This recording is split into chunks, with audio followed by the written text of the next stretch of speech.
everyone, and welcome to the Cinematic Schematic, the official podcast of the Cinematropolis.com, your home to thoughtful conversations on film.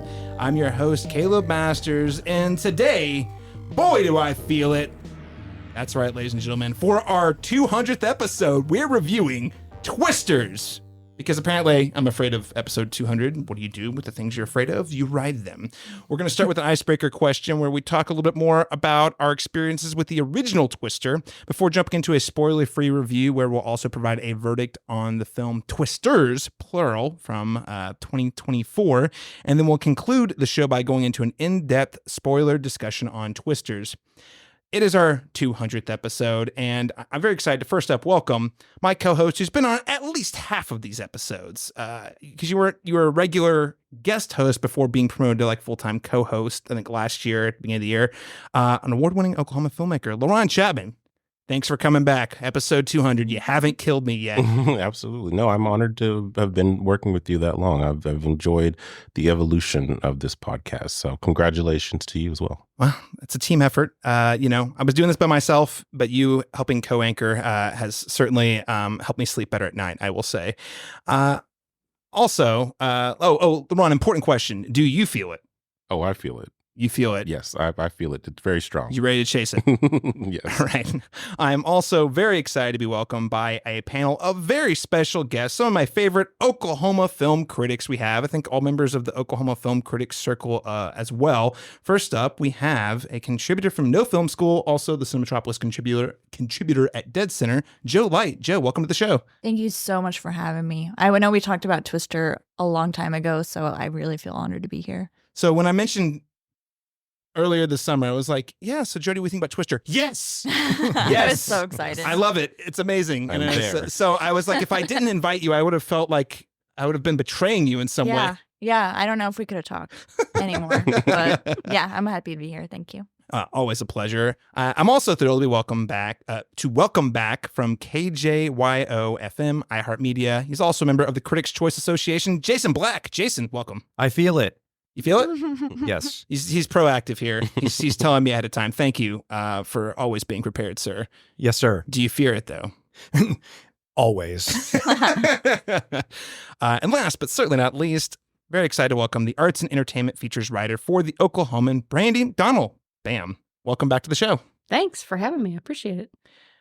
Listeners, I do feel it. I feel like I don't feel anything but it sometimes. How long have you been feeling it for Twisters? What day is it? I mean, at least a couple weeks now. So it's been wall-to-wall coverage of this wall cloud. I have to say, a joy. I watched the box office more than probably your average person, but I have to say, Brandy, you were on top of it when the numbers would update. Like, you usually had a story up within like in an hour. Like, yeah. I think I found out one of them. I think Saturdays. I actually found out from one of your stories. Which Thanks. I'm usually the one who's stalking that when I wake up on Saturday and Sunday morning. So it's awesome. I'm glad I don't have to do that every weekend. Let's put it that way. So, I mean, that's but that was good. I mean, it was good to see it go up and up. Yeah. And not to jump ahead in the conversation, but it was nice to see it. Yeah. Onward and upward. I think we have a lot to talk about on that front. We are an Oklahoma film-based podcast. We don't always play up the Oklahoma film. I mean, we always try to highlight local filmmakers, especially during the Dead Center or when a project of interest crops up throughout the year. We want to give filmmakers a platform here in Oklahoma. But also, we talk largely about new movies releasing. We're usually doing, national, international releases here on the podcast. But this is one of those times when I was like, we should just lean into it because how often is Oklahoma the setting of the biggest box office, biggest movie at the box office? And it's also leaning into Oklahoma really hard. Yeah. Good or bad, we'll talk about it. Now, listeners, before we get into today's review, just a reminder, if you've tuned into any of our 200 episodes and you've enjoyed the show, maybe you've hated it, you can let us know by leaving us a rating and a review on your preferred podcast app, most notably Apple Podcasts and Spotify. And hey, if you're a loyal listener who has been tuning in and you haven't left a rating or review, the biggest gift you can give us at episode 200 is just the rating and the review, because we have a goal of 200 reviews by the end of the year on Apple, and we're only about 50. So we've got a long way to go, and we've only got about 4.5 months left, so we could really use the boost. Now, with that said, let's jump into our icebreaker question. And, I usually try to get clever with these, but we really haven't talked about the 1995 film Twister on this podcast ever, I don't think. So let's just dive into it. As a bunch of Oklahoma film critics, what is our relationship to the original 1995 Twister? LaRon Chapman, I'll start with you. So I probably saw this when I was around 6 years old. And I remember seeing it on VHS, and this movie did for me what Jaws did for a lot of people with the ocean. I became mortified of weather in general. I would have panic attacks. I would bawl my eyes out anytime the sirens went off, and that kind of lived with me for, I don't actually know when that stopped, but I'm happy to say that today I find storms soothing, but I remember it having a very visceral reaction to the old Twister. It's a fun film now to watch, but yeah, it brings back memories of being terrified in the house, with the weather. So yeah, I guess that means it was effective. How has it changed? Your impression of Twister changed from when you watched it when you were younger to today?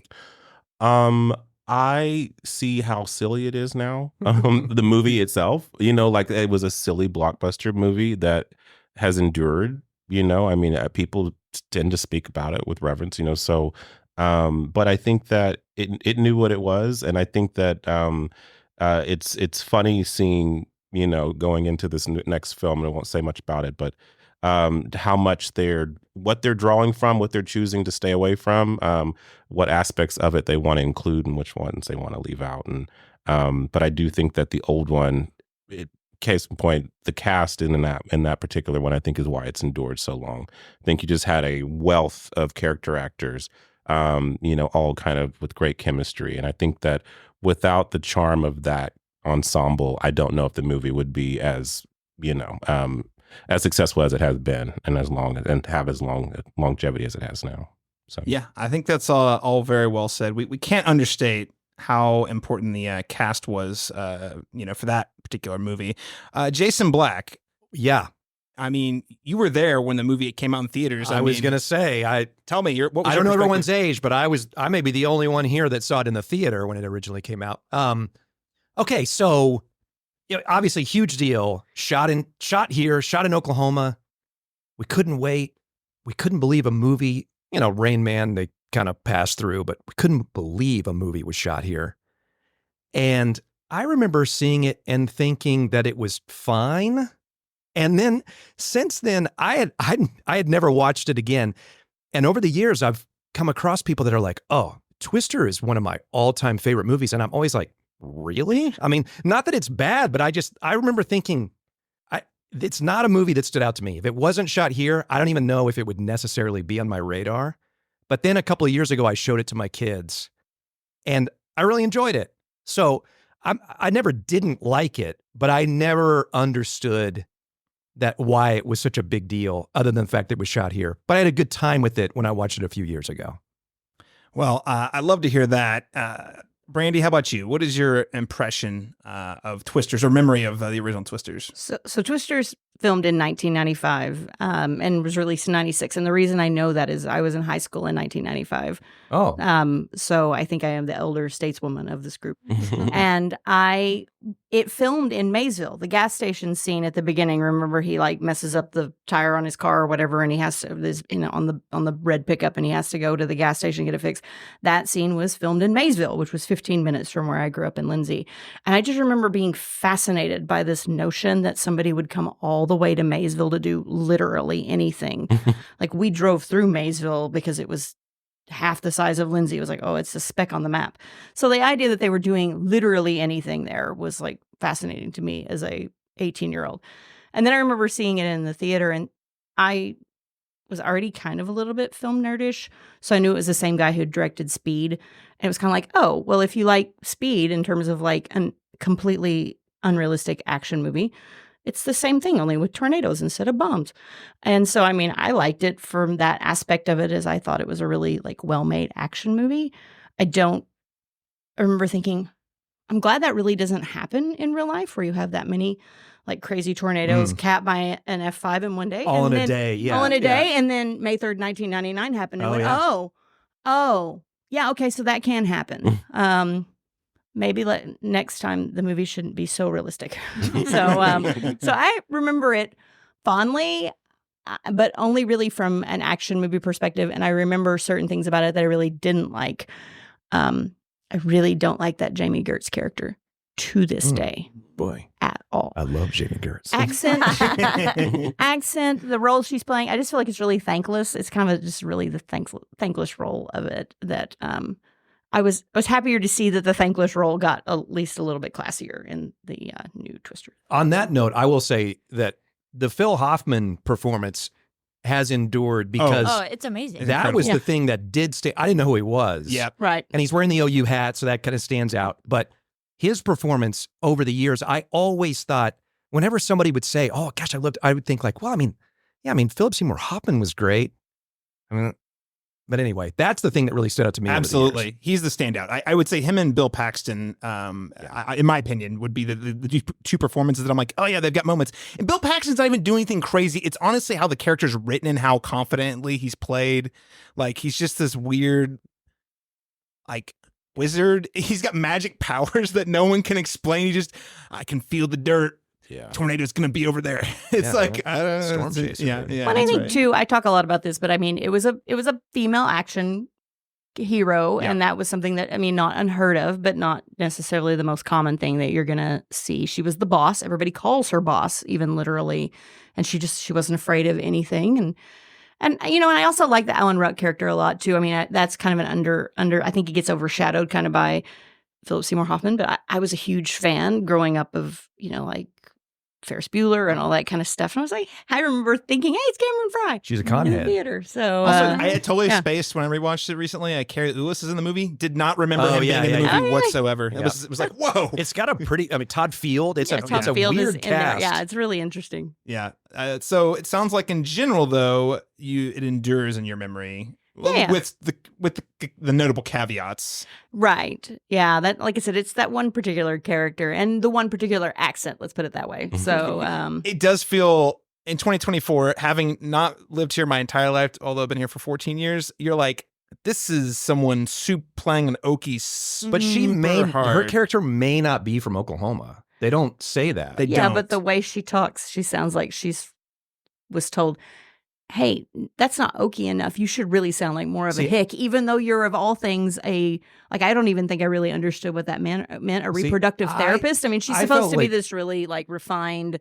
I hear more Dallas out of her. I picture big city. She's got Bill Paxton. He's dragging her back to Oklahoma so that they can get a divorce. She sounds to me more Dallas and more refined, but she sounds like she's had corn pone literally stuffed in her face. Corn pone. That's how people in Dallas talk. Maybe. I'm not gonna argue that. I was just gonna say that role in particular was the one that felt very overplayed. But I digress. Right. It was the 90s. Yeah, of course. Sure. Yeah. I mean, I also that's had true a as huge well. crush on Helen Hunt during that period of her career, that earlier stage of it. So, and I think it's one of her more, one of her more memorable roles. Yeah. Definitely. Sure. Well, Joe Light, you were super enthusiastic about the original Twister. Tell me about your relationship with it. Do you love it? You hate it? Tell me I more. love Twister. I've always loved Twister. I love it right now. I am obsessed with Twister for so many reasons. I think I saw it on tape. I think we had the VHS with that iconic cover.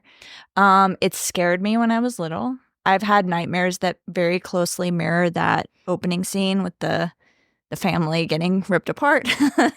But I just love it. I watch it. Sometimes I just throw it on. I just ordered the 4K. I'm so excited for it to come. Is it the cow cover one? I don't know what the cover looks like, but I know that I know for the 4K they redid the color correct, so it actually has the green skies the way they want it to look. Tell me if that's any good, because the version on Max looks like garbage. Yeah, I don't think I played that one recently, but so I love Twister. It's a stacked cast. Helen Hunt looks amazing. I think I read to you that Tumblr post that I had found where it was like, this film is a bisexual awakening. wow. It's enemies to lovers. It's like so many things that a lot of people just really resonate with, and I really resonate with. Yeah, I just love Twister, and I think very similar to you. I'm like. At the time when I was younger and now still, I don't know why they came here to shoot that. I just feel like it's amazing that they came here and they're just in the middle of nowhere shooting these amazing, gorgeous landscapes. So it's always been very close to me. I think it's an Okie film, even though I'm not originally from here. I'm from Kansas, but my mom's family's from down here. So, yeah, I just love Twister so much. I could go on and on about just, I love the OU hat. I love what you also mentioned, which is that it's like a female-led film, and Bill Paxton is the one coming in the fancy suit, and I feel like normally that would be reversed, where it's like the woman's coming back and she's all dressed up and she's gonna get dirty. Yeah, I don't know. I've been like very immersed in a lot of Twister stuff right now. Like I just rewatched the Siskel and Ebert review and they hated it. Oh, really? They hated it. Wow. They said it was stupid, that it didn't have a Yeah. plot. Like, Yeah. I'm like, what are you talking about? Yeah. You're crazy. I love Roger Ebert. You know, me and you, Oh, we worship Roger Ebert. He's the but school of Roger Ebert right here. Come on.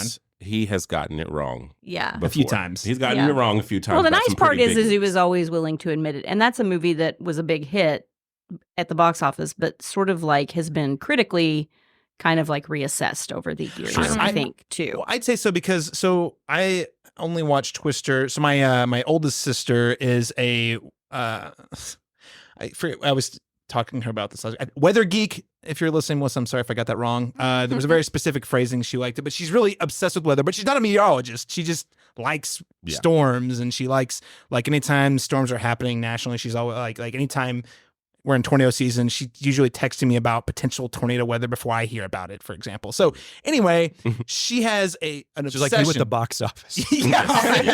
Honestly, yes. But she was very obsessed with this movie, and at the time it came out, I won't say my age, but it was definitely one of those like, oh, older sister's into it. That's got to be kind of interesting, right? So when I watched it when I was really younger, it was pretty scary. It was impactful. I mean, I wasn't traumatized, but I was like, yeah, tornadoes seem like they could do some damage, and I'd rather not lose my dog. So I have that nostalgia with it, where it's like it was kind of a scary movie I saw when I was a kid. Then I watched it in college, where I was like, this is super stupid and super dumb. It's silly. It's hokey. And rewatching it this last weekend, where the weekend before Twisters came out, I was surprised by the charm. It is silly. It is hokey. It is dumb, but that's also the appeal. It's a summer blockbuster, like you said, Bam. It's from the director of Speed, and the movie, in my opinion, very clearly knows what it is, and they're just and it leans into it a little bit. We'll get into Twisters. I think Twisters leans into it a lot, but it's self-aware enough that I'm like, oh, you guys, I see what you're doing, and you're It's having camp. fun. It's exactly. camp. I love it. Exactly. It's camp before we knew it was camp. Yeah. So I think it holds up pretty well. But exceptionally well made camp, because it's Yes. interesting. I did get with the 4K release, I did get a chance to interview Jan de Bont for just like a biscuit, like it was like a 10-minute interview. But I mean, that was like the first thing I asked him. I was like, "Why did you make this here?" And he's like, "Oh, well, he's Dutch, and I can't even attempt to make myself sound like he does, because he sounds like he the just flat came over." affectation. Yeah, he sounds like he's just came over from the Netherlands to say hi or something. But I mean, like literally, he was talking about like, he'd made all this. I mean, this was his first. He'd been a cinematographer, was really, really well respected as a cinematographer, and all those kind of things. And he had directed Speed, and it was a huge hit.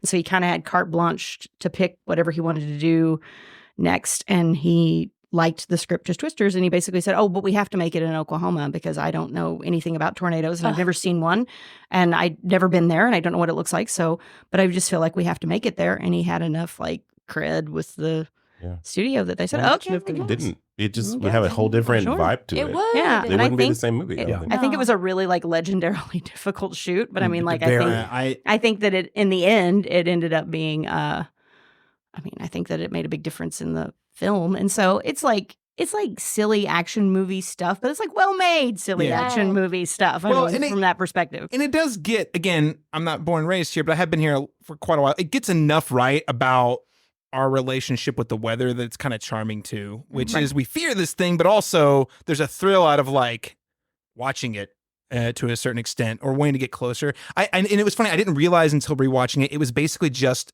a bunch of trucks driving around the entire movie. It didn't occur to me until this rewatch. Right. Like the movie is very structured, 3 acts. Anyway, I think it's underrated. I think it sounds like it's being critically reassessed, I think, by a lot of people lately. And the last thing I'll say, and it's going to tie into our later review, is they don't make them like that anymore. No. Like, they don't make similar blockbusters of this ilk anymore. Well, until Twisters. With that said, let's get into our spoiler-free review of Twisters. It's Tyler Owens. Calls himself a tornado wrangler. If you feel it, chase it! I said if you feel it, chase it! All right, here we go.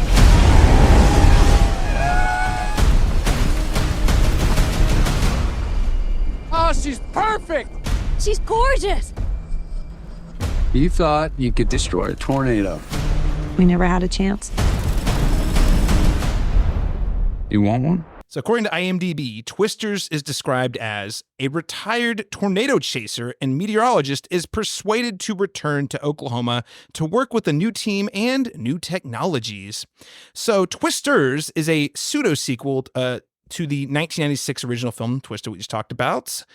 Twisters opened to massive box office success. I believe 80.5 million, I think, is the most up-to-date number. Maybe it was 81.5. It's 81.2. 81.2. Okay, see, I missed it by a day. Which is, by the way... I didn't check her latest update. I didn't. I missed it. That's all right. The weekend's over, man. It's But thank you for the correction. But it's notable because this movie massively overperformed. It was being projected between $40 and $50 million domestically here in the U.S. It opened to almost, well, depending on which number you're looking at, double that. And then 123.2 million worldwide as of Sunday. Right. So that number has been updated, of course. It was budgeted somewhere between $150 and $200 million. So it's expensive, but that's a lot. it's a lot. But it looks like it's on track to make some money back, in fact. The film was directed by Lee Isaac Chung, most notably... He's most notable for 2020's Oscar-nominated film Minari, which was also filmed in Oklahoma. I'm pretty sure that had to have been why they asked him to do it. The film stars Daisy Edgar Jones as Kate Carter, Glenn Powell as Tyler Owens, and Anthony Ramos as Javi. Wikipedia did not list a last name for Javi, by the way, so I don't know if he has one. Neither do the press notes, if it makes you feel any better. Oh, okay, so Javi really doesn't have a last name. They apparently haven't given him one yet. Fun fact here, David Cornsweet, hope I'm saying that right. AKA the next Superman also appears. Did as not Javi's pick up on brother. that during the I movie. didn't either. I didn't realize he was in the movie until I was reading about it afterwards, and I was like, "Wait, he was in the movie? No, he was the." And then I'm like, which one? That guy. Okay. That's the guy that wrecked Pearl's life in Pearl. Yes, he did wreck his life in Pearl. Yeah, I remember. Oh. This makes me wonder if sarcasm is one of his superpowers. I've never seen Twisters. Different podcast, Superman. I'm cautiously optimistic about Superman. Anyway, it was nice to see him flex a little bit. I did laugh. I thought he was a good comedic relief for the film. And we had this conversation. We were having this conversation outside the theater afterwards about who distributed it. So I want to clarify right now. This film is produced by Amblin Entertainment and distributed by Universal in the United States and Warner Brothers International. Oh, okay. So technically, all three of them can produce the film. It's a Universal, Amblin, Warner Brothers joint. Yes, correct. But that does that clarifies some things because we were curious. We were like, it's got logo. We had both logos up front. I had said at one point it was Warner Brothers, and then it was like, wait, but everything's Universal. Yeah. It's definitely Universal. But so it's like produced by Frank Marshall and executive produced by Steven Spielberg. I mean, so it's like a really interesting lineup of like sort of Hollywood icons that are behind this film. Yeah. So it's interesting they unite around a natural disaster film. That said, let's talk about Twisters. And I'll actually throw it to you first, Jason Black. What are your overall thoughts on Twisters? I'm in. In? Yeah. I had a good time with it. Your wife described it the best. I keep giving her credit. It was a ride. It was a ride. No, overall, I really had a lot of fun. I was, in a sense, relieved because I was excited for it and wanted it to be great. And then seeing how it overperformed at the box office was really a big thrill, I think. I thought the movie was super fun. I don't think you can resist the charms of Glenn Powell. Daisy Edgar Jones is great. I enjoyed Javi, whether he has a last name or not. I was in on Anthony Ramos and his charms as well. So I would say that I really did enjoy it more than the original. I know that there are a lot of people, Joe included, that would maybe be angry with me about that. But No. This was the last time you ever heard from Jason. Yeah. He got sucked up in a tornado. I mean, I have some nitpicks about it. Oh, sure. But I really did enjoy it, and I'm rooting for it. Awesome. I'd love to hear that. So we've got one, I would say, very positive. Brandy, how about you? Yeah, I really liked it as well. I had maybe even higher hopes for it because I was a big Minari fan and a big Lee Isaac Chung fan, and so I really wanted it to be great. And it was great. It was great fun. Obviously, it's a completely different movie from Minari, but I mean, on a certain level, maybe not that different. And I really thought that I was really pleased to see that he was encouraged to play to his skill set, and that he did play to his skill set. He's not trying to be another Jan de Bont. Like, he's not trying to be that cinematographer, action director, because I don't think anybody would see him that way, including himself. But I really felt like there was a lot of heart in the story and a lot of great storytelling, a lot of really good performances with a lot of good chemistry, and it was fun.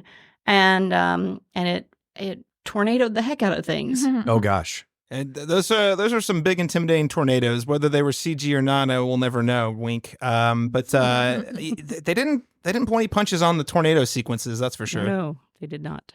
Well, Jill Light, Yeah. your enthusiasm for the first one, does it carry over to Twisters? Yes, I had a great time. Before it even started, I looked at my husband and I was like, there is no way this film can disappoint me. Oh, wow. I'm so glad Man. it didn't, because you'd have been destroyed. That is admirable, because Really nice. I usually go the other way. So I'm like, please don't suck. Please don't disappoint. I mean, I typically am, like, I don't even typically like soft reboots or whatever we're calling this. But I was just like, this is going to be stupid. This is going to be great. I just don't think I'm going to be disappointed. And I wasn't. So, yeah, very happy. I definitely felt chills at several points, just with I think, again, I just appreciate the wide sweeping shots of Oklahoma, knowing that it's really Oklahoma. I thought the weather sequences were really impressive. Good They're intense. performances. Yeah, good performances. It had still a little bit. I probably wouldn't call it. I know that you said like it leans into some things a little bit more than the original. I wouldn't personally call it as camp as the first one, because I feel like the first one is a little bit more authentic in a lot of the things it's doing. This one was like goofy in a different way, like with the YouTube stream. Like I read someone's review on Letterboxd where they had figured out like how they were streaming and how they were making the money off of chasing tornadoes, and that all is very goofy and updated to me. But yeah, I had a great time. Yeah, Did they just look up Reed Timmer's YouTube page, I guess? Yeah. Yeah, it was like they're streaming to Twitch and then they're uploading the videos to YouTube and monetizing that. I mean, I have some questions about the business plan, but yeah, I mean, it's a fair question to ask. Yeah. So Is it though? This is a summer. Oh, I don't care either. Yeah, who cares? yeah. Yeah, I really liked it. I think the only criticisms we'll probably get into a little bit later, but there wasn't anything where I was like, I don't like this, or I'm upset about this. Yeah. So it was all more like nitpicks, like Jason was saying.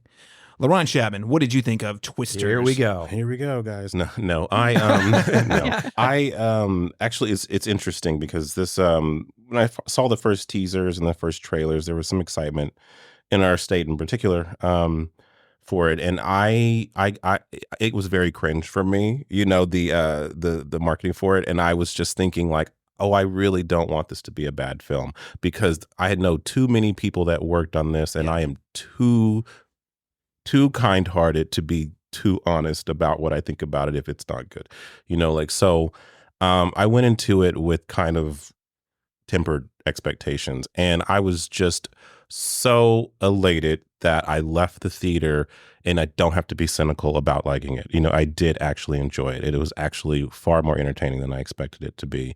And I thought that, as you mentioned, like, yeah, Lee Isaac Chung taking this over, I was like, what does that translate to in this structure? You know, like, And honestly, there are some quiet character moments. There's some intimacy here. There is some of that, it's few and far between, but the ones that are there really work really well.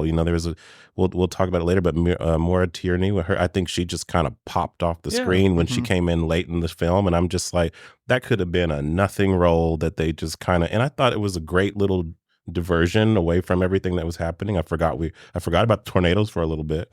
But there are at least 3 really thrilling set pieces in this that I think far surpass anything that happens in the first film. I'm not saying I enjoy it more, but I think that at least technologically we can say that there's, in terms of tornadoes, in terms of spectacle, this movie didn't set out to be anything more than another big, dumb blockbuster movie that's pure escapism. And I think on that front, it delivers everything it says it was going to. So what's not to like? I think that's all well said, and I, this movie sucks. Thumbs down. No, I'm just joking. Listen, I was also skeptical because until I had just rewatched Twister, I was like, is that movie really that good? Number one, so why would so what's a sequel gonna be like? I didn't think the marketing was especially great. I was like, if Glenn Powell, if I didn't like the cast, because I was like, what am I grasping for here? And so I was fearing the worst going into this for some of the reasons, as you would, LeBron. I'm like, we have this growing film industry here that's taking some big steps. I want to celebrate and uplift that. But also, if this movie sucks, you needed it to be good. I'm not going to go around saying it's great. No, it's not good. It's a $200 million movie, and if it sucks, I'm just going to have to be honest about it. I'm thrilled to say that it does not suck. I think it's a big, dumb blockbuster film of the ilk that we don't get very often, like I was saying earlier. It's not a superhero movie. They probably borrow some things from superhero movies. It's not a historical drama. It's not based on, I know it's late, that it does have the IP of Twister 1, but I mean, it's not a Barbie. It's got like a novel concept that they're iterating on. And it just hasn't been iterated on since 1996. Yeah. And I think it does it really well. And the cast blew me away, honestly. Like, in terms of, they knew the assignment, they knew the movie, and they leaned into it. There are some scenes that feel pulled straight from a soap opera, and that works in the vein of the story that they're telling. I was actually kind of invested in these relationships a lot more than I expected to be, honestly. So, it's not Bill Paxton, it's not Helen Hunt. Yeah, we're not, it's not the same type of roles, but I'd like to think that hopefully the 3 stars of this film will one day be of that caliber. They will be a Philip Seymour Hoffman type thing going on here, because I thought they all nailed it. Glenn Powell is charming. Guy's a movie star. Yeah. Guy's a full-blown movie star. Yeah. I mean, he's had 3 bangers in a row. So I'm very happy with the film. It is aggressively dumb, and I'm not saying that as a criticism, but just be prepared. There's some real dumb stuff you got to roll with, whether you like it or not. And yeah, I think it leans a little more on CG, noticeably on CG than the original, which also used CG. But overall, I think this is a great time at the movies. I would tell anyone to go see it. I think it also has pretty mass appeal. Yeah. I mean, come on. Yeah. It has country music in it, which I hate country music. and I was watching, I was like, it kind of works for this vibe, though. Yeah, it works. So as a group of film critics in Oklahoma, we probably should at least beg the question or be honest with ourselves. How well do you think Twisters represented Oklahoma and also Oklahomans on the big screen? And I'll throw this one to you, Bam. Oh, so I did get a chance to interview Lee Isaac Chung, and that was one of the things and I had interviewed Jan de Bont, and talking to those guys, it finally made me realize what I actually really did like about Twister and what I liked about Twisters, in terms of like why I was excited about the movies being made here and why I felt like it was important. And it was because of the way the people were depicted who were from Oklahoma, because they're like resilient people. I mean, they're regular people. They're not superheroes or anything like that. But I mean, like, they live with this weather, and stuff gets blown down, and they just sort of pick up and they keep going. And if it's coming right at you, you run from it, or you hide, or you do whatever you need to do. But I mean, I liked the depiction. I love the Maura Tierney character. That she's a farmer. My dad's a farmer. I hate 90% of the movies that have farmers in them because they always look like dumb hayseeds. My dad has a bachelor's degree, guys. Most tractors that people drive cost more than my house. I mean, and they're all computerized. They cost $150,000. I mean, it's seriously, it's not a game. You know, it's not a business that you can get into if you're the faint of heart and you're some dumb hick. But that's how often Oklahomans are portrayed. You know, I realized that I would have hated this movie and I would have hated Twister if it had been like some barefoot hillbilly with no teeth yelling about how it came right for us and rounded like a train and it just took the whole house and all them chickens too. Or I would have been like, okay, God, it's the worst. So you mean like the news? Is that what you're saying? Right, exactly. I guess. I mean, No, but it I is mean- remarkable that they didn't do that in the 90s. It is remarkable. I mean, I think that it's interesting because Lee Isaac Chung grew up right across the border from Oklahoma on a farm in Arkansas, had a tornado experience very early on, right after they moved there, and just has a lot of, I mean, those are his people. These are his people. People who live in this part of the country are his people, and he feels protective of them. He sees that they're often misrepresented and didn't want to see them misrepresented with this film. And Jan de Bont was a stranger in a strange land who's like, man, these people, like, they filmed here during storm season and saw stuff get destroyed. And he's like, I don't think I realized just how destructive these things were until I got here. And it was like, people actually live here. It's like, yeah, On purpose. they're like right over there. I mean, you know, and it's like, wow. I mean, and I think he even said he had a newfound respect for people the first time he ever saw a tornado just take a whole farm.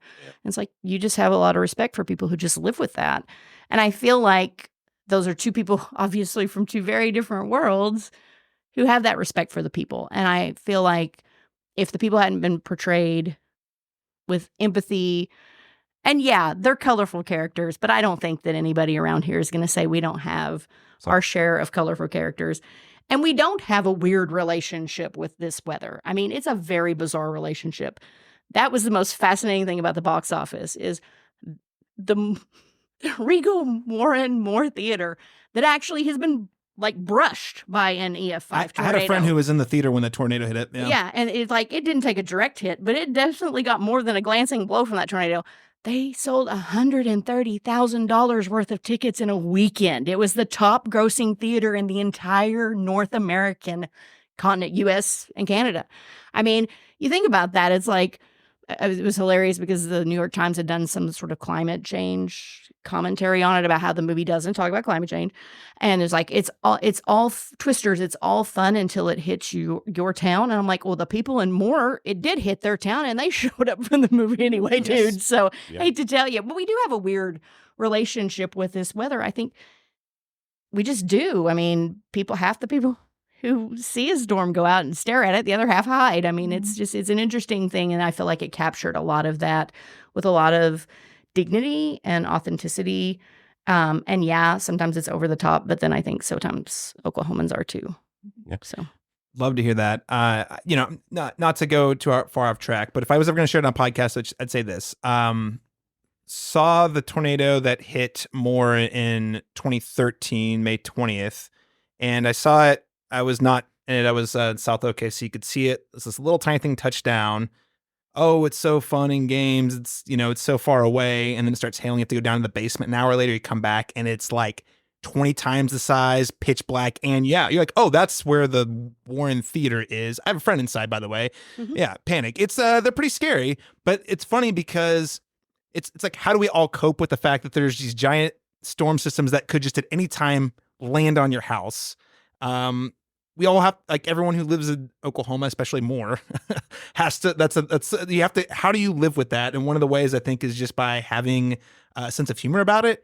And also you kind of have to have a sense of thrill a little bit, right? Yeah. You know, I would say, at least instinctually, not to speak for, I know I actually have listeners who, and co-host Dalton Stewart, you know, from Moore, Oklahoma. So, I mean, we know people who live there, but it is, I like that you highlight that it is a complicated and unique relationship that I feel like is even different than like hurricanes on beaches sort of thing. But Jason Black, what did you think of the portrayal of Oklahoma? Well, as far as the portrayal of Oklahoma goes, you know, if you look at the history of film, which in Oklahoma, which I realize that our friend Laurent here has been on more than half of those productions.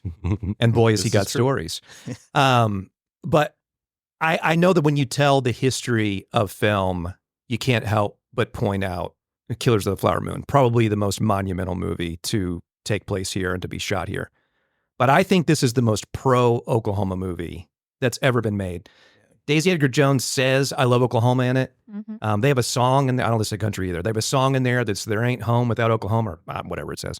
There's so many great things about this movie that is so pro-Oklahoma, that represents us so well. Now, that being said, how does it represent Oklahomans? My biggest nitpick of the movie, and I understand why they did it, but for them to have to explain to people what to do during a tornado, you don't have to do that. We know what to do. That's fair. When they're giving instructions on everyone go this way, no one's at the street fair trying to save their trinkets. Okay, we're running. We know where to go. Also, tornadoes don't just come out of nowhere. It's the opposite. We're all gonna die. Everyone go home. Oh wait, nothing happened. It's never. It's never like, oh, who knew that this was going to hit? Now I understand why they did it, because they have to in the movie. They have to explain it, and for what the audience. What I have to realize is that even though the Moore Theater sold the most tickets in North America, the majority of people seeing this movie are not from Oklahoma, so they don't know to get away from the windows. They don't know to. So I get that part of it. I do wish, though, that there was a little bit more of the. I feel like the original did a better job of selling that these are Oklahomans doing these things, even though it's never determined, other than maybe Dusty wearing the OU hat. And I guess you could say Helen Hunt's character, because her aunt lives in Oklahoma. But you feel like they're Oklahomans doing it. They say very specifically that Glenn Powell's crew is from Arkansas. Yeah. I know Daisy Edgar Jones's character is from Oklahoma. Javi doesn't even have a last name, let alone a birthplace. So we don't know. And his accent does not say Oklahoma. No. He's actually from Miami. Having seen it twice, I picked that up the second time I watched it. He went to school with her in Oklahoma. Oh, okay. So, which, by the way, we find out finally, which I found out because I went to the Twister Museum in Waukita, that the name of the college that they all went to in the first movie is Muskogee State University. Right. It's on the t-shirt. And they talk about Muskogee State in the second one. I was like, oh, I didn't even know. I didn't even It's on the that up coffee from the cup second and on one. the yeah. Yeah, so, but I mean, yes, apparently they met in college, but he was from Miami. I picked that up on the second watch because I was like, well, that Miami Miami accent, South Floridian accent. But so I do kind of wish that there was a little bit, like even Daisy Edgar Jones, who says, I love Oklahoma, she's a little coy about it with Glenn Powell till about 2/3 through the movie of where she's actually from. I just wish there would have been a little bit more of, or let me say less of, the outsiders telling the Oklahomans what to do during a storm. Sure. Now that's a good point. And it's probably not fair to call Arkansans an outsider, because they're not. But you get what I'm trying to say. Yeah. I mean, again, it's the people from the outside who are telling us how to handle disasters that we experience on a regular basis. Right. Yeah. What do you think of the accent? Her accent. I could hear the British coming through, but it doesn't really bother me. I don't even know what an Oklahoma accent is. I mean, I know you were talking about it earlier. We all have one. I know we all have it, I guess, but I don't even.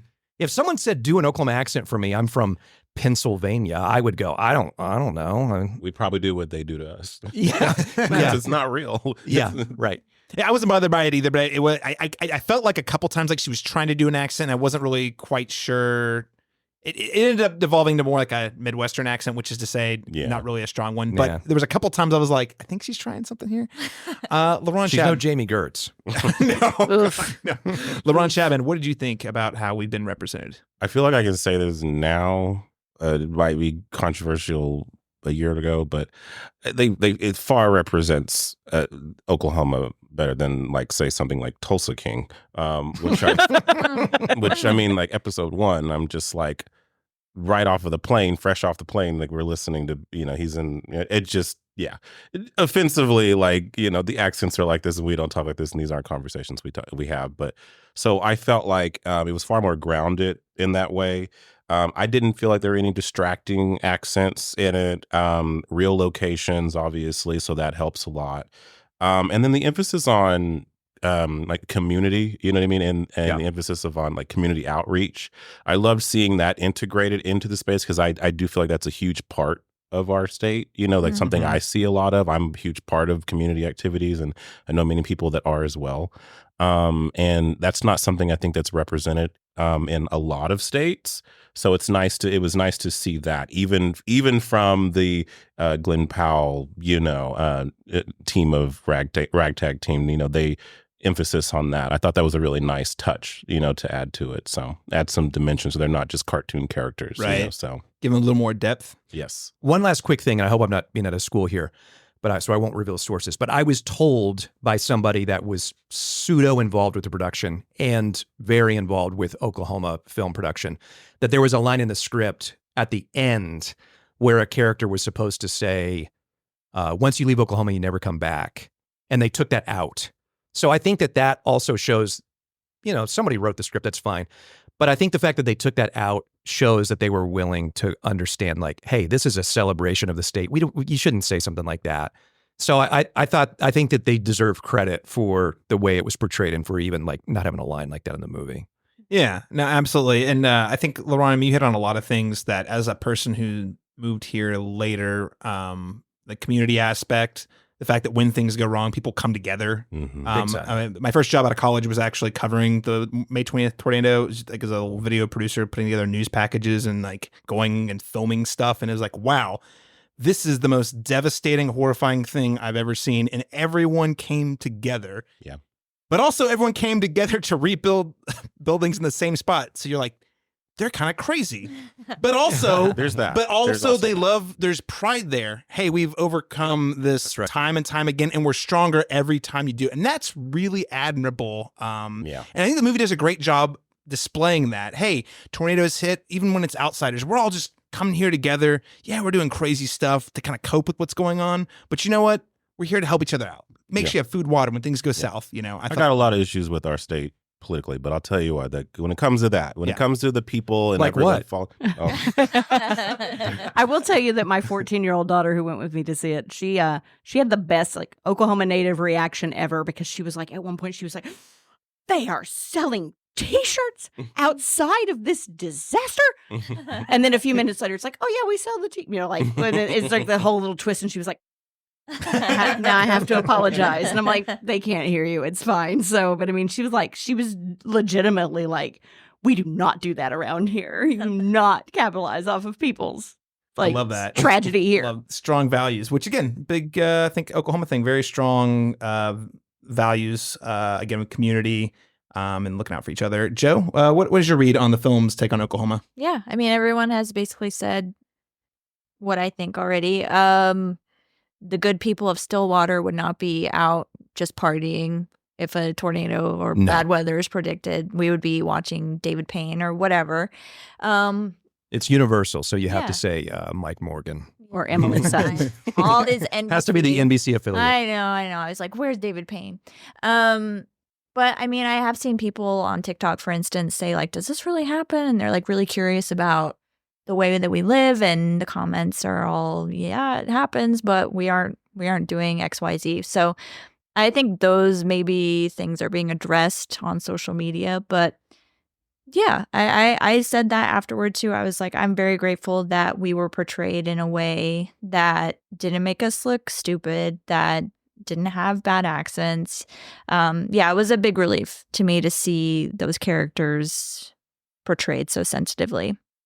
I do agree. I wish that we had more clear, like, Okie ties, like whether it's an OU or OSU. They probably were like worried about or Thunder. Even I thought for sure there was no Thunder. I thought for sure someone would wear a or Westbrook jersey, like in the something. first one they sing Oklahoma, like they sing right. So something.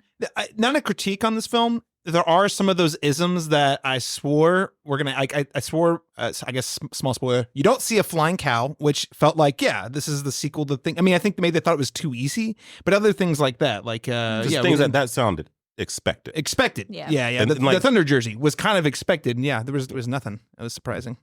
Well, The last thing I'll say on this is I did just rewatch Logan in anticipation for another fine Oklahoma movie. Yeah, exactly. Right. And just to contrast everything we've said, and again, Logan, I think is one of the great comic book adaptations. I love it, and it holds up really, for me at least. It held up really, really well. But they do stop in Oklahoma City in that film. They do. And what do they show? Well, firstly, they show a downtown giant casino that looks like it's from Vegas. Yeah. It doesn't in any way represent our downtown. It's like, it is in the future. You got to and like because there will be one someday. You're right. They are huge developments. It's like 10 years from now or so. But it's like, okay, what do we know about Oklahoma? Well, they got casinos. They all wear bolo ties and cowboy hats, and like that's what they took away. Yeah, sure. And it just felt like, okay, I'm not saying you got. On one hand, the shout out is appreciated. On the other hand, way to like not do any homework whatsoever. At least make it look kind of like Oklahoma. No, not once. So I think Twisters certainly, at least sounds like from the local perspective, we all think this movie did a great job. We're going to move into spoilers here in a second, but before we do, let's go ahead and give our letter grade verdicts on this film. Joe Light, what letter grade would you give Twisters? I mean, it's a solid A- to an A for me, I think. Yeah? Yeah. Top tier summer blockbuster fun? I think it's definitely one of the films this year that I've had like a strong emotional reaction to that I wasn't let down by. So, yeah. Yeah, I think it's up there. Given your high expectations and the not disappointing, I would say that sounds like an A- is good. Brandy, how about you? I give it a B+. B+? Yeah. Jason Black? Yeah, I'd go with Joe, A-. It's I rarely see movies twice, and I would see it again. Yeah, I would too.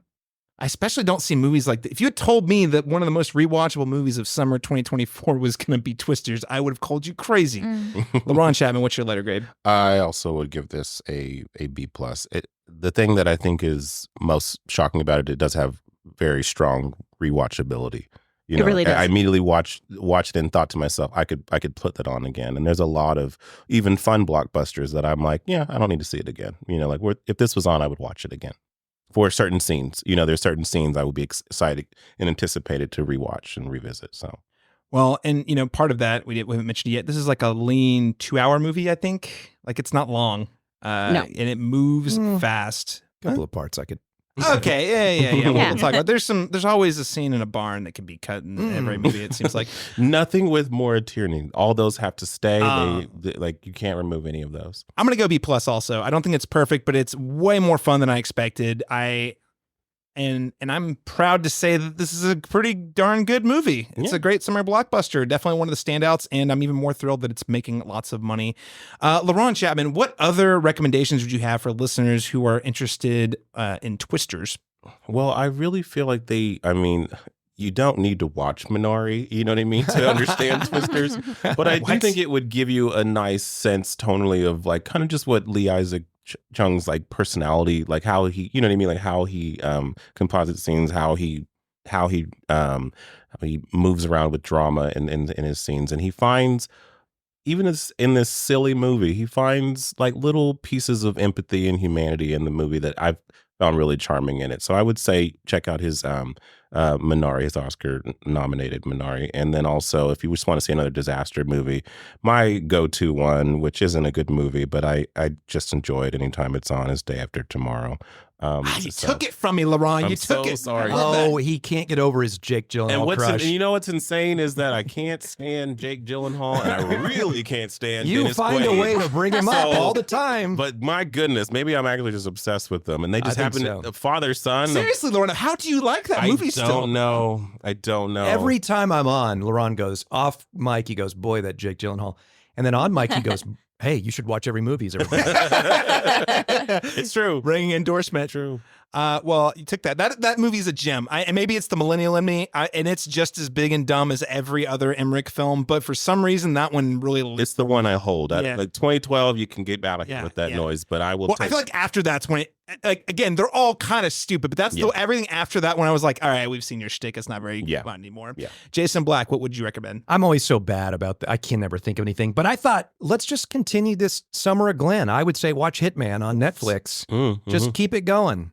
I love that you referred earlier to Anyone But You as a banger, but I wouldn't quite call it that. Well, okay. I know it was a hit. Okay. But Actually, hold on. This it is was side terrible. It was terrible. Okay, so tangent. I actually just watched that movie, and it's top of mind because I just watched it when I was stuck in an airport for 6 hours on a cell phone with my wife, and I was like, this is the perfect mode in which to watch this movie. Sure. I'm trapped here. I don't need a big TV, and I'm only half paying attention because I want to get on my plane. It was, and that movie was very bad, but it made a lot of money. Made a lot of money. Yeah. Dude, Summer if Glen. if I was trapped watching a Sunny Sweeney movie in an airport, there's a good chance I walk onto the runway and let something run over me. So, I mean, maybe not for me. She was pretty rough in that movie. I'm not gonna lie. Not a fan. No. Hey, just Not mute it, even baby. a little bit. Let me scratch my eyes out, maybe. I mean, Brandy, what about you? What would you recommend? so I feel like, and I hope Joe agrees, but I really feel like the rewatchability is a big thing with Twisters. I've now seen it twice. But I also think, too, that it actually sort of like enhanced Twister for me because I've now seen that twice and like just after not having seen it for years. And it's like, it's better than you remember. Mm-hmm. And so I really feel like that is a great thing to say about the quote unquote legacy sequel is it sort of makes you have a great appreciation for the older one. And with that said, I really think you've probably heard about Speed and the idea of Speed, but So you good. should Yeah. absolutely see Speed. That is one of the great action It movies. is one of the great action, and it goes to show you that like way before he was John Wick, Keanu Reeves had that thing, man. Yeah. And you could watch him do like no matter how outlandish the idea was, he makes it 100% watchable And and Twisters believable. does what Speed 2 Cruise Control did not. Oh, So Yes. Joe, have you seen Speed? Yeah. Okay, good. Yeah. Yeah. I love Speed. Have Yeah. you seen Speed 2 Cruise Control? I Willem hope Dafoe's not. in it, Great though. Willem Dafoe performance. Terrible movie. I saw it in the theaters. Oh, man. And? Bad. It's bad. One word. I think that's good. Speed is a Well- great recommendation. Again, going back to they don't make them like this anymore sort of thing. Back in the 90s, it was like high movie star, high concept, relatable thing. Well, they were just And doing great cinematography. They were just doing Die Hard. That's That's how they sold it. It was Die Hard on a bus. Mm. So all those movies are just Die Hard with a different lead and a different situation. And So it's just the Twister same is Die movie. Hard with tornadoes. So I guess Sort they don't of. make Die Hard anymore. Kind of. guess I is mean, what I'm that's saying. kind of Well- a little bit. So, But you're not wrong. That is definitely at time pitching. But I mean, I think if you think of the Jan de Bont movie that really needed a sequel, it was not Speed. It was Twister. Yeah. And yeah. so it's nice that we finally get that. It would have been interesting to see his version of it because legendarily, he and Paxton wanted to do a sequel for years and just Yeah. never got the okay to do it. Probably because Speed 2 crashed so hard. Mhm. But No pun Speed intended. 2 crashed. yeah. Cruise control was malfunctioning. Well, and Jan doesn't have the best reputation either. Yeah, I think that it was hard to tell whether the interviews were 10 minutes because they had so many packed in, or it was 10 minutes because you could depend on somebody to not say something to make him mad in that time period. Mhm. Yeah. Ooh. Joe Light, what would you recommend? This might be a little bit of a reach, but my path in my mind is Twisters. Go back and watch Twister, and then watch The Mummy. The Mummy to Oh, me is yeah. like a very similar in tone, like fun, campy, hot people doing It's stupid super hokey. The things. 90s was Yeah. a great time for action Yeah. movies. And I feel like Right. there's a sand tornado in that. There is. Yeah. Yeah, Yeah. there's a sandstorm. It's So, a yeah. and it's Sandstorm. and it's possessed too. So you have the trifecta there: Yeah. sandstorm, possession. Just another goofy movie. And then there is a game that just came out in June. It's called Outbreak. It's spelled weird. OUTBRK. It's an early release. It's a storm chasing simulator. So if you want to try this and be safe, you can do that. I'm going Did to you- recommend that to people. So did I hear that Daisy actually went storm chasing after she finished filming? Her and Glenn Powell went storm chasing. I don't know if it was on the same Yeah. storm chase. And Brandon Pereira. Pereira, yeah. Yeah, they all three went together with a storm chaser. That sounds fun. So Nice hookup there. Lee did that. Lee and Ben Snow, who was the VX supervisor, got to do it during the movie, but they wouldn't let the stars do it for insurance reasons until after we it want was to over. make sure we still have Boo. stars to finish the movie. Well, I guess Lee, it's you're that. out. We'll figure it out. Yeah, Glenn yeah. Powell's out. I don't know what we're Glenn gonna do. Powell's Glenn out. Powell wants to be the next Tom Cruise, so he should have just said, I'll do it anyway. Yeah.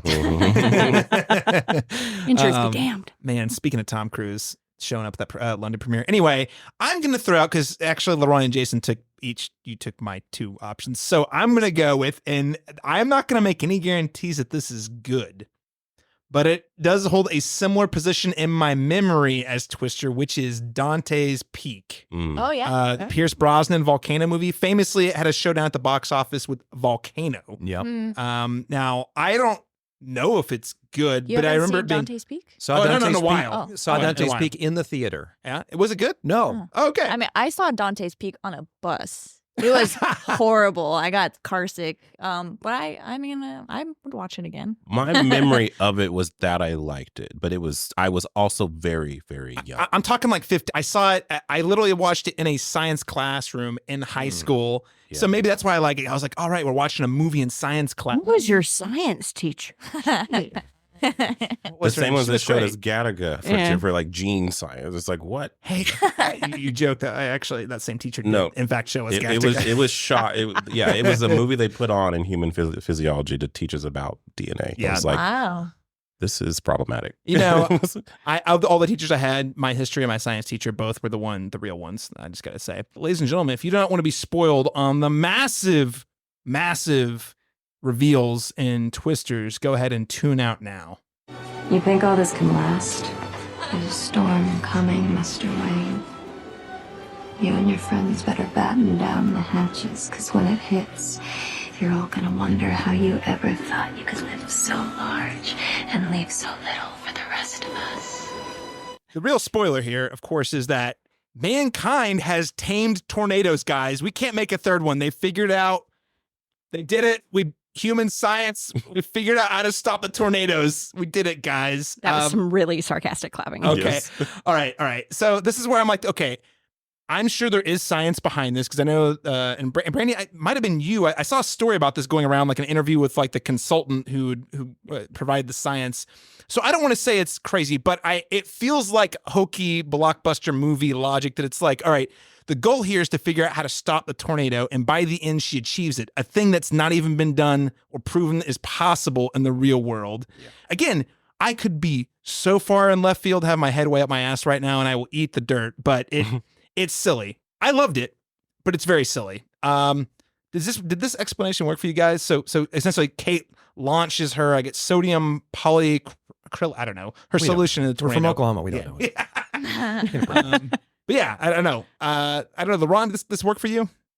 I mean, in the context of the movie, I was able to suspend belief because they already were, making Daisy Edgar Jones very like kind of a weather witch of sorts. Yeah. Like She had the Bill Paxton magic from the original. It was Sixth teetering Sense. on supernatural. Like we're almost. Are we going? You said earlier it was like it's not a superhero movie. It was like, well. It's an origin story. She's going to be Storm next, but no, it feels... It's the tie into Deadpool next week. Exactly, yeah. No, it makes no sense. It's completely implausible. But I mean, like I said, we haven't seen it happen yet, but in the context of the movie, I was able to just ride that wave, and accept it in under those terms. So, but it works for you as like a good like blockbuster to sum up. Yeah, it's stupid, but then it's like that's where the film is leaning into the camp for me. Yeah, you know what I mean? yeah. That this is the level of like I wish it was going even dumber with this, like in certain aspects, but yes, so that worked for me, and I did get a little chuckle from it. Yeah, Brandy, how about you? Did this work for you? I mean, I liked because theoretically it could be true. I mean, because I guess like the theory part is that theoretically those chemicals would do that thing. You just probably need like 2 tons of it to get it into a tornado to have any realistic effect at all. Like you can't have a 40-foot trailer of it. I mean, you'd have to have like an entire like warehouse 2-ton warehouse of it to get it to do that. But I mean, kind of why I liked it was that whenever the first Twister came out, that Dorothy was based on a real piece of equipment, but the sensors were attached to it because the sensors were big and chunky, because there was no such thing as a little ball that you could fit those instruments into. Of course, now you can. Yeah. So, I mean, I liked it that it's like speculative in the sense that theoretically that would work. Like they didn't just make something up, but like if you could ever do it in the right volume. So I kind of liked it from that way. Is that it was just connected enough to reality to me, because I think that what makes a difference in a film like this is you want it to be somewhat dumb, fun, and unbelievable, because otherwise then it becomes too serious. It becomes too close to like, oh, well, if I wanted to see people die in tornadoes, I could just watch the news, here in certain times of the year. I mean, and I think that you have to have that sort of like speculative science fiction-y part of it to make it be the dumb fun of it. I think I think it's kind of almost like a necessary part. Otherwise, it's like, oh, well, we're watching a documentary now. Great, that's fun. Yeah, it's the fun. It's the movie magic, right? Right. The fun. Yeah, Joe, what'd you think? I think, I agree with you. It's I don't mind pseudoscience or speculative anything if it's based in something and also the tone is correct, which here it was. Like they were just playing around, and that's fine with me. I have a friend who actually works in STEM, and he is like miserable to go to movies with because if something is vaguely not real, he like hates the whole movie. So I'm like, I feel like I go to the opposite end of the spectrum in a lot of ways because I'm just like, I don't care. Like they're just having a good time. So yeah, I think it worked fine for me. It the only thing that I really remember about like what it was, I know you have it written down, but I was just like diaper filling, right? Didn't they say it was diaper filling? So I was just like, throw those diapers up there. That's cool. Yeah. It feels like movie magic. Throw a bunch of diapers into a tornado to get it to stop. Jason, bring reason and logic to this conversation. Yeah, I don't care. I mean, what do I know? I mean, they're talking science, and like, who am I to say, oh, that wouldn't work? I mean, what do I know? Like Joe said about the diapers, that's for the dummies like me that go, what are they talking about? Oh, diapers. I understand what those are. They absorb things. Makes sense. Well, I mean, that's what these movies are. They're dumb. Now, if we were to talk about, like, could we trim a little bit of this movie? I think they could have trimmed a little bit of the science experiment. Like, we didn't really need to do it twice. Maybe it was, oh, hey, I forgot to move the decimal. And then it felt video gaming by the second time. Yeah. But otherwise, as far as like, do I have a nitpick about the science or would that work? I don't care. Yeah.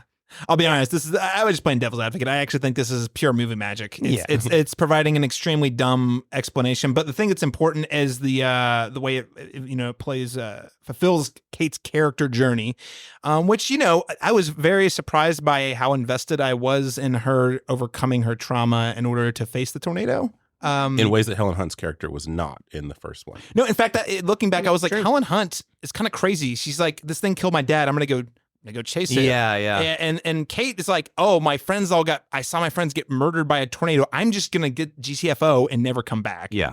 Which it seems a lot more. So I thought that was a really interesting comparison. And I thought it played out a lot. It was a lot more comprehensible and complete, I thought, than the original film in terms of the character arc. What'd you guys make of this being in a movie theater? The scene where they have the climax. The climax takes place partially in a movie theater. Movies will save us. That's right. I love that so much. That was the nod for me that I wasn't like, oh, God, we're just going to recreate. So there's so many things that are recreated here, in the film. Like there are some callbacks. Instead of a therapist, we have the reporter. The reporter. Brandon Pereira is playing the kooky kind of Hoffman character. But I think the callback to like the drive-in scene in the original Twisters is just like, I thought that was like chef's kiss, like that works. And they're playing an old movie again, monster movie, and I love that. That was a fun callback, and so I really enjoyed that one. Wasn't it pretty cool how the when they were all screaming and running to the back of the theater, the wall gets pulled back, and then it's like that is me. That is what it's us. Exactly. That is us. Did you see the photo? The one that's been making the rounds of him holding her in the air. No, so all of the fun fact that you get from reading the press notes, because you have to write too many Twister stories, is that all of the Twisters were based on one or more real tornadoes they had like footage provided by storm chasers and the National Weather Service and things like that. And so the one in El Reno was based on, I think they said 3, including the El Reno tornado. But there was a tornado, and I can't remember where, maybe Kentucky, something like that, where it did that. It ripped through the screen of a movie theater, a vintage movie theater. And so if you see the picture, of it, it looks very much like that scene where it comes through and rips that screen. Cool. But that was based on of a real photograph of a real tornado that tore a movie theater wall out and sort of ripped through the screen. You know, I thought that was really an interesting That's cool. thing That's a because nice if you see the I mean, not picture, cool, it looks but you know what I mean, really like it looks really It's an homage. Homage, it's a nice very homage. it's very eerie because it looks a lot the real real thing. thing. And I had totally forgotten about the drive-in scene and Yeah. so I thought that was a cool, like Laurent said, a really cool callback. And I also think it's part of that hilarious Oklahoma thing again, is that all of the drive-in movie theaters we have here, we're about 8 here in the state, all of them have been packed Yeah. Oh, yeah. for And Texas, too. Twisters Mm. because people want to go to the drive-in And experience to it that see way. That's cool. it. And it's like, yeah, because people like got hit by a Twister in the Mhm. last one at the drive-in. This is a perfect drive-in movie, though. I gotta go Yeah. see it at the drive-in. Oh, Yeah, man. it would be Yeah. really fun. What do you guys? What's your take on this Glenn Powell, Daisy Edgar Jones, never kissing situation? I didn't even notice it. Didn't notice it. I didn't I notice did. it. Yeah. I did. I didn't notice it until the end when they didn't. I was like, oh, this is the moment they're finally going to do it. And they don't. And so you're like, oh, I realized they haven't kissed once in this movie. That's an interesting choice. It's crazy because they have some pretty great chemistry. Yeah, they have some I'm chemistry, surprised. They're like right on the cusp the whole time. And I'm just like, I kind of thought, is it just assumed that they did? But when they made a deliberate choice not to at the end, then I was like, oh, I guess they never really did. And I thought, I'm not bothered by it or anything. I don't know if it was newsworthy, but it made the news. But I don't know why the choice was made to do that. You know, that's Apparently Spielberg was the one who told them to drop it because they shot a version where they kissed and they didn't. Yeah, I include did the hear film. that. Yeah, Yeah. you can see it's out there. Yeah. Brandy? I like the choice. I did notice it right away, and was rooting for them. It's like because they have such good chemistry, and I think that was one definite improvement. I love Bill Paxton as an actor, and I love Helen Hunt as an actor, but I never really believed them as like a couple that was like dying to be together.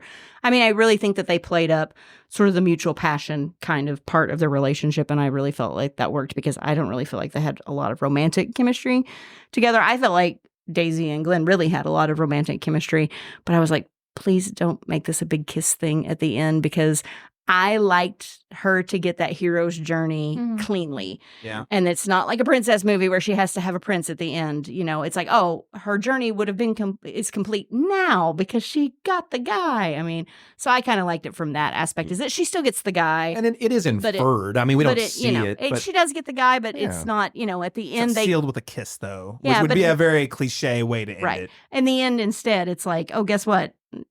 You know, she's looking out the window because she can see the storm coming in. He's focused on her. And then it's like, oh, guess what? The flights are all delayed because there's incoming weather. And it's like, let's go chase it Shot right together. in Will you know, kind of Rogers. thing. Will Rogers Yeah. Airport, which is how the kiss got out. Mhm. What happens when you shoot in public places? Joe, do you have any thoughts? I think Katie O'Brien should have kissed someone. Yeah. I mean, yeah. Oh, yeah. Yeah. Wasted potential. She's so pretty. She was so Um, fun to watch, too. I wanted more of her. If anything, Yeah. maybe one of my critiques is I know that the British reporter is like the stand-in for the audience, fish out of water, blah blah blah. But like less of him and like more of the other people because Mhm. you have so many good actors over there on that team, and I feel that this film didn't give them perhaps as much time as maybe Twister did with those Yeah. characters. I feel like you Yeah. know them a little bit more. It's true. 'Cause I like Sasha Lane. Yeah. I love her. I really like the whole dynamic on both sides of them. And so, like you said, they get little moments, but like you said, like I did long to see a little bit more, you know what I mean, interaction between them. They had Yeah. a lot of moving pieces in this movie, but yeah, that is one thing I did wish we saw. yeah, That's sort extra of- scenes. I think that's the trade-off for the amount of time we spent on the romance, probably, because Yeah. I do Yes. think we spent more time with the exclusive romance at the farm, Mm. which by the way, my wife has pointed this out, so I have to say it on, and it's a good call out. On what planet would it not be weird for this dude to Yeah. just show up in your Yeah, barn yeah, out yeah. of nowhere? Yeah. And I was like, you're right, but if it was Glenn Powell, though, This is also two things you can know, be true at yes, the same time. If What your are you doing stalker's here? Glenn Powell, Get in here. would you be like, yeah, let's talk? I also just want to note that they both do an amazing job selling the pseudoscience nonsense. I mean, it might not be nonsense, but on the Right. page it reads like Oh, nonsense. yeah, sure it does. And they did a great job selling it as like believable. I'm like, man, I don't know what they're talking about, but they know their stuff. Well, okay. One other thing I want to talk about here, December of the 2010s were dominated by superhero movies, and since the pandemic, the subgenre has struggled to have the same momentum with WB sitting out this year entirely. 2025, James Gunn. We're going to see Superman, who is in Twisters. And then we got Deadpool and Wolverine and Deadpool coming next weekend, which it sounds like that's going to be a smash hit. So maybe this whole point would moot. But it does seem like there has been the pause on superhero movies this year has sort of paved the way for a different kind of summer blockbuster. And I'm thinking also about last summer, we had both Barbie and Oppenheimer being the story of the year. So, I mean, I guess I just want to dig into like what exactly sets this apart from the stuff that we've been getting over the summer for the last like decade plus, oversaturated with. Joe, I'll turn it to you. It's the perfect storm. That's what it is. I mean, the girls are going to show up for Glenn Powell. He's just, I think he's, Not you're just right. the girls, but yes. Yes, the girls, the gays, I was the like, I showed days. up for Glenn Powell. Yeah, girls, gays, days. Sorry. Yeah, I think he is just on the cusp of being huge. Very happy for Daisy also. This is probably the biggest thing she's done, right? Mm-hmm. I think so. So yeah, I love her. So yeah, I just feel like it did the dance of this is existing IP with a new twist on it. We're updating it. It's good action sequences that haven't been seen in a really, really long time. This kind, I mean. Yeah, I just think that it's fresh enough and the cast is so good that people are going to show up and they're going to keep showing up. And the music also is great. Like that song's been all over TikTok. Mm-hmm. I don't even like country, and I like that song now. Yeah. I downloaded It's the terrible. entire album. You did? And I have been playing it. It's hokey, but it is so Yeah. fun. Shout out to Ken Pomeroy too, who Yeah. shows up for like 2 seconds. Yeah. That Those was such a nice touch. Yeah, and Max Rainier from Wildorado, who's in that scene Yeah. with him. He was at the premiere, Yeah. in Oklahoma City, so I saw him hanging out at the premiere. So that was kind of nice. So the little campfire kind of scene where you see the three people singing, all three of those folks were from Oklahoma. Oh, So yeah, nice. Max Rainier from Wildorado, which is an alt folk band that's pretty big in that scene, and then James McAllister, who's a musician out of Tulsa, and then Kim Pomeroy is a singer songwriter who is originally from Moore, who now lives in Tulsa. Yeah. So Oklahoma premiere was wild. Anyone who's anyone in the weather world was at the premiere, so that was a lot of fun. A lot of cool people in the room at the same time. Jason, what do you think? What sets this sort of like hokey popcorn weather blockbuster apart from like superheroes or I don't know, other IP driven blockbusters? Yeah, I don't think I can say it better than Joe did. I think that there's enough of a familiarity with the title that it's IP without being just overdone IP. You got a really good cast at the exact right moment. When this was shooting, it was like, oh, Glenn Powell could be a big deal in a year. And so and now he is 3 bangers. Yep. So they caught this cast at the exact right moment. There really isn't anything else out at the moment. Now, I do hate that Deadpool Wolverine is coming out a week later. Yeah. I wish there had been a little bit more of a distance between the two because it's going to take all the IMAX screens, which really you should see this in IMAX. 100%. Yeah. right. So other than that, but yeah, I mean, like Joe said, I completely echo her. I just think that's really the right kind of solution as to how this has been such a hit. Yeah. I think that's well said. And, my, again, she's the obsessive weather person. My sister doesn't like every once in a while, like once a year, I think last year it was Oppenheimer. She's like, hey, should I see this? She doesn't go to the movies a lot. Most of the members of my family don't go to the movies a lot. But I've gotten texts like, hey, Twisters, I'm really interested in this. Like, hey, I pre-ordered, when another one of my family members says, hey, I pre-ordered my tickets. I'm like, what? You did what? Without me? So, and I think we saw that at the box office. There was an appetite, I feel, from a lot of people who maybe are not into the big fanciful superhero films. And this is fanciful, but it feels more grounded in a way. I feel like there's a real appetite out there for people who have been kind of not really plugged into the MCU, DCU, all that sort of thing. Brandy? Well, I think that everything that Joe and Jason has said is true.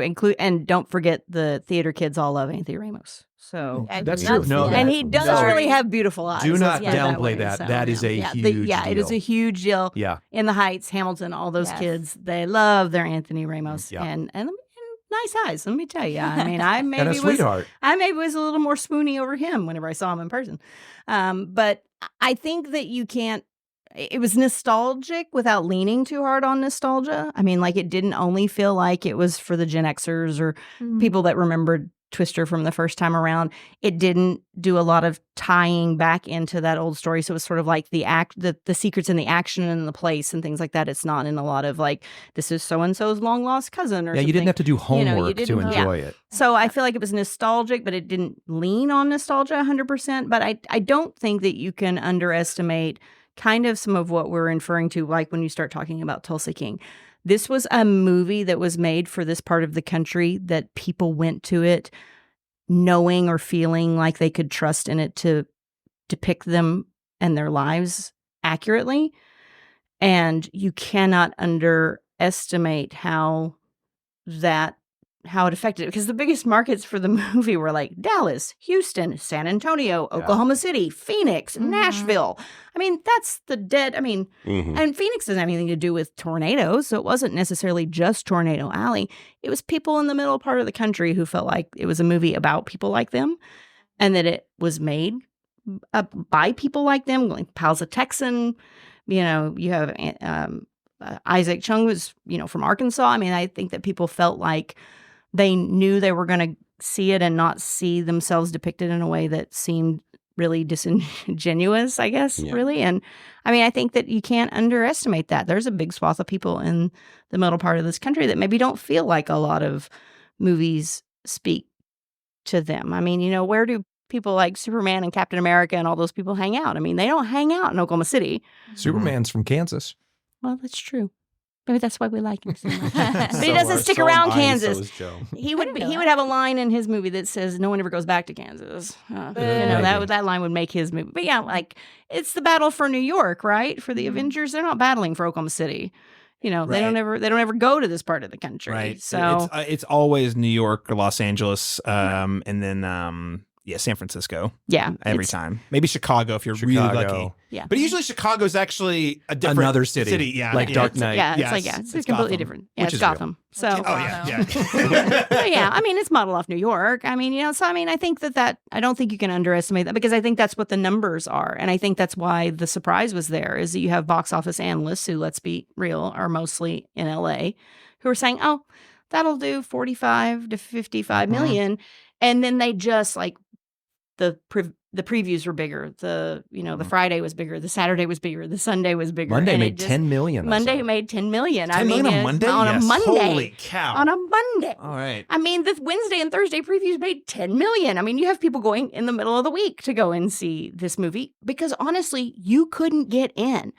I tried to buy tickets on Saturday to go see it at the Regal in Norman with my girls, and we had to pick the 8:45 show, something like that. Did you tell them who you are? I should have. Randy. Why didn't I tell them? You'll be ushered in. I should have. Yeah, I should have like demanded red carpet treatment. But yeah, no. I mean, you couldn't get into the. I mean, my kids were like, I've never seen as many cars in this parking lot, and so it was. Yeah, it just people in this part of the country. But I mean, people like to see movies about people that are like them. Yeah. Gotta figure out these 4-quadrant movies, everyone. Yeah. You're right. Well, and I think the common thread that I've been like thinking a lot about since Barbenheimer last year, and let's be honest, I mean, Oppenheimer had the Chris Nolan bump, and Barbie definitely helped Oppenheimer more than Oppenheimer helped Barbie. But so looking at it that way, like I felt like Barbie was a similar story of like, there's just a hugely underserved audience. Like most movies are geared towards men and women, or men. And in this case, it was like, it's a movie by women, for women and men. Obviously they were trying to make it inclusive, but like it's clearly more and this is different demographic, but I think it's another case of like, there is, I think, a lot of people who just have, as you've said, have not really been super attached to cinema or film going. The superhero thing hasn't worked for them. They're not really into super heady, like Christopher Nolan type joints. And this said, hey, we know how to show you a good time. Speaking to your issue with the Marvel aspect of it, like with kind of carving out a new kind of blockbuster, I think probably there's just a hunger to see a blockbuster that isn't attached to that. No homework. No That's what I homework. meant. I think you're right. Marvel, you have to watch TV shows now. Right. Absolutely. So, like Deadpool or Wolverine. Yeah, Deadpool and Wolverine Yeah. next weekend. I'm like, I mean, I've kept up with it, so I think I'm okay. But I can only imagine a person who's been checked out of the MCU for 5 years. Like, I have to watch a TV show and all the X-Men movies and 2 Deadpool. You know, it's just it's crazy. yeah, absolutely. So this has been a huge raging success at the box office. So sequels, baby. Come on. Yeah. You know, I mean, if it's making 10 million on a Monday, I mean, it's how do you make a sequel to a movie where they figure out how to beat tornadoes by the end, guys? Well, how do you make a sequel to a movie that isn't a sequel but kind of is? But so is it the third one or is it the second one or is it because if it was the third one, you just go with Twisters and the S is a 3. Oh, or a Z. Twisters. No, I like the 3. No, 3 is definitely better. No, Daisy no. Edgar Jones joked that they should just keep adding S's. Yes. Oh yeah, okay. I just think if we're really going to make this about man versus nature, you just come in with Hurricanes as the sequel, and Hurricanes is back for a vengeance to show you that weather cannot be stopped by some diapers. Then you have Tornado X Hurricane. Hurrah harder, spin harder. Is that it? Twisters spin harder. Is that the sequel? I'm afraid to answer. So do you Still guys- feel it. So do you guys think there's a way for them to make another movie without it feeling kind of contrived and gimmicky? No. No. I No. don't. I think like I don't think this needs to be a extending franchise. But that because of how much money it's made, I don't think it's it's inevitable. Make another one. But I don't know if the same enthusiasm can be given to another entry. But I at least here, I think it's nice to see, that even what is it? How many years now? 30 years? 30 years? 28. I don't want to do that. Doesn't make roughly- moments do math. Roughly 30 years because I was 5 when it came out, so it's nice to see that there is even another movie in this, that they could pull together something that does feel like its own thing while still paying respectful homage to its roots beforehand. It doesn't feel like there's one scene I will say that and I'm sad someone got it on Letterboxd before I could because it was going to be my 1-sentence review for this, was that the character in the sequence where the pool scene where they're having the girl who's like completely unbothered and does not believe there's a tornado outside, even though there's an active tornado outside. I was like, this is the one scene that makes this actually a documentary because that is the Oklahoma. This is the Oklahoma. That is true. No, that was one thing I thought. I was like, they nailed it. Where because doesn't that happen every time a tornado? Yes. Everyone's like, the world's gonna end, the sky's gonna fall, batten down the hatch. It's gonna be the storm of the century. Nothing happens. Nothing happens, and then sometimes it does. It does. And then sometimes It's it does. awful. Well, yeah, I don't know. Joe, any thoughts on the sequel? I mean, you're a big fan. What would you like no, to see? I don't want any more. No more, really? No more. Wow. I mean, like I said, I generally am not excited about sequels or reboots. I feel like if they keep going, it's going to be gratuitous. Yeah. And not good. And So- we'll become cynical about it the Yeah. way we didn't for this one. Yeah. So, I mean, I do think, like Jason said, it might be inevitable, but Oh, it's inevitable. It'll happen. Oh, yeah, And you I know just- what? I'll be there opening night. I don't know. I don't know. I just feel like it's that I would go in being like, this is going to disappoint me. Like, I'd be totally opposite. Wait, Tom Cruise shows up for the next one to tag team it with Gwen Powell. There you go. I don't know. I just don't know. No. Like, there are some things I will go to like I'll see Mission Impossible until Yeah. he's gone. Yeah, yeah. But like I just don't know where to go from here that isn't going to go like Sci-Fi Channel. Yeah. I'm also in that vibe of like whatever it is, it's gonna feel like a Sci-Fi Channel original movie with a little bit of extra money behind it. Yeah. Brandy, sequel pitch. I think they're 100% going to make one. And I think that hopefully what they'll do is they'll lean into the characters and what you like about the characters. I'm sure they can find some way for this to go wrong or somebody to not believe her grand Yeah. thing That's that what will it make is. it will make it work. Tornadoes aren't going anywhere, even if you in the amount of time it takes to, I'm sure it'll be one of these like things where it takes forever for the research to be vetted and there's all this doubt and things like that. In the meantime, tornadoes keep happening and all this kind of stuff. So I'm sure that there's a place where they can go with it to make it a sequel. And I feel like they did a really good job of developing the characters so that you want to see more of them. So I feel like they'll do it. I mean, I think that I'll give it a chance. I mean, I'll give it a whirl. Just, As stay they open-minded. say. If they take the grounded approach, yeah. You know, I just hope Paul Scheer has a bigger role in the next one.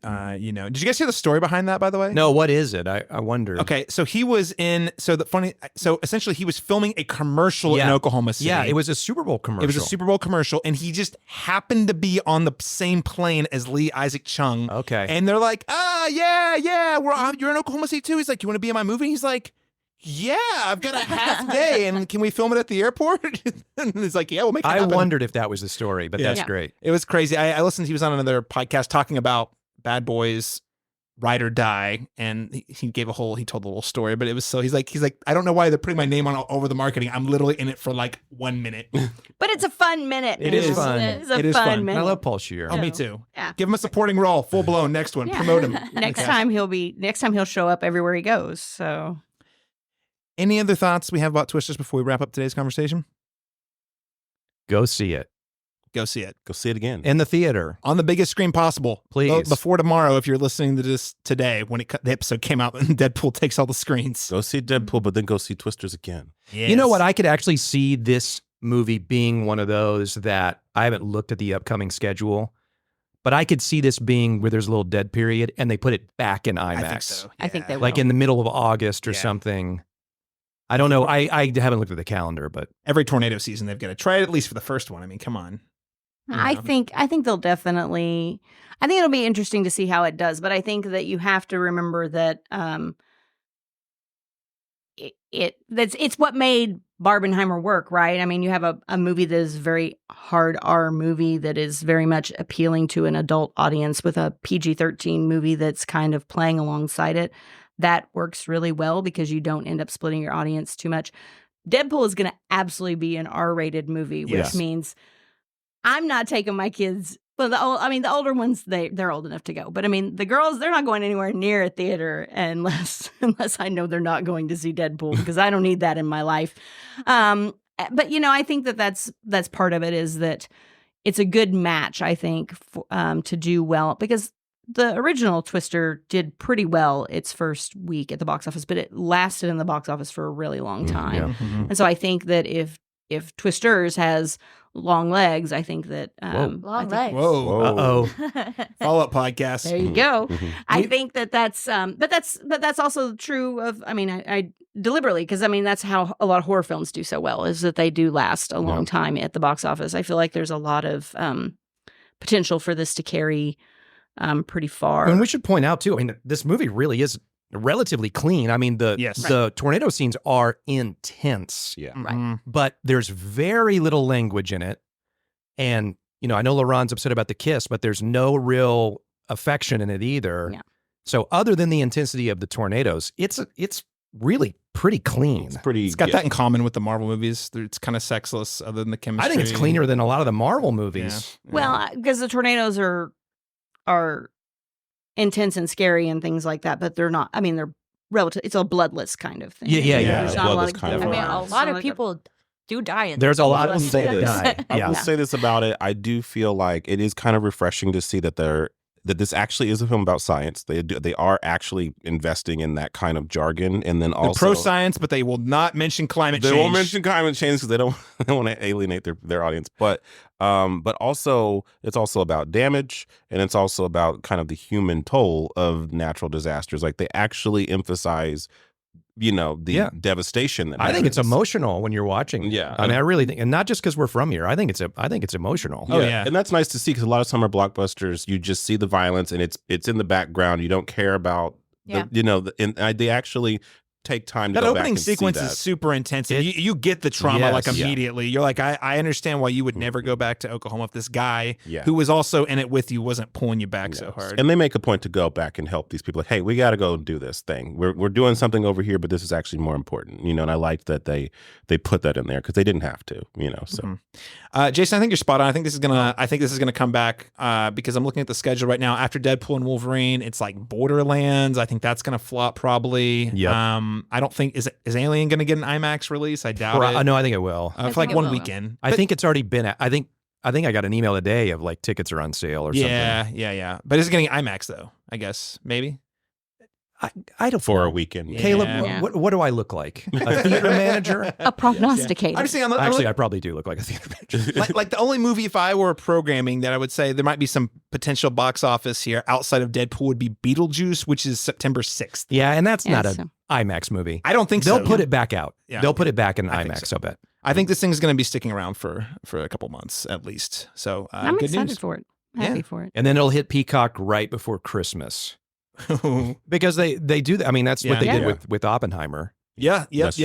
Yeah. Drive up the subscription. They want to hit it. They want to hit it right before holidays. You know, this is definitely a different topic, but I will say Peacock, not my favorite streaming service, but the way the business strategy behind it actually makes way more sense than the business model makes a lot more sense than their competition, I will say. So that's why I think they're doing better than the others financially. Let's Anyway. talk about it. Yeah. Not right now. Hey, let me break down. I want to tell you some stats. Yeah. I all don't. right. He doesn't know stats. He doesn't know from numbers. This was before you got here. I got stats. He dropped a ton of them. Yeah. Well, hey, everyone. Thanks so much for joining us for episode 200 of the Cinematic Schematic, talking about Twisters. Congratulations on 200 episodes. Yeah, congratulations, Caleb. Oh, thanks. Well, you guys are all a part of this as well. This specific iteration of what I do has existed since 2017, even though I've been doing this since like 2011. But it's been a pleasure doing and sharing the mic with all of you various times throughout each year. So thank you for being a part of our podcast. And listeners, thank you for tuning in to keeping the lights on for us. Joe Light, where can people keep up with you and your work online? I'm on Letterboxd at Jojo Binks 1. I'm on No Film School. I have a really a good bunch of Emmys coverage. I did a lot of when they were campaigning, a lot of cool interviews with the sound team of Ripley, which is amazing. Costume designer of Acolyte. So yeah, I would say check those out. A lot of cool TV interviews that I've done recently. Awesome. Brandy, where can people follow you? You can follow me at oklahoman.com, and I've written 11 million Twister stories for your viewing pleasure. Seriously, if there's not a new article from Brandy about Twisters up, every hour, I'm like, what? Because it's been crazy. Every time I social media, it's a new one that I haven't seen. I'm like, how did she do it? We had to get her off the Killers of the Flower Moon beat. That's right. She was on for a solid That's right. 18 months. Yeah. That was really helpful. It was thank you for... Next up, Reagan. Yeah, next go. up. You can follow me at Go for it, Jason. FlickKicks23 on Instagram, where I pair a movie with shoes. And I say it every time. I've been on all 200 episodes. I've said this every time. It's in hopes of getting a free pair of shoes, and so far, it has not worked. I got to pitch this to the Nike executive I know. For Come on, real. man.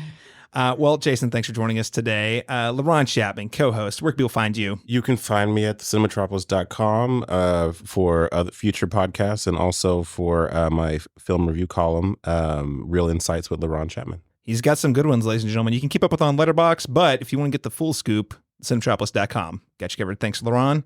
And of course, you can follow the Cinematropolis at cinematropolis.com, Facebook. We're doing more on Instagram since X is basically dead in my eyes. We're on Instagram more. There's more that work could be done there, but we're trying to do a lot more promotion through Instagram. So if you're not following the Cinematrop on Instagram, check us out there. And you can find me on all the social media channels at C Masters Talk. That's letter C Masters Talk.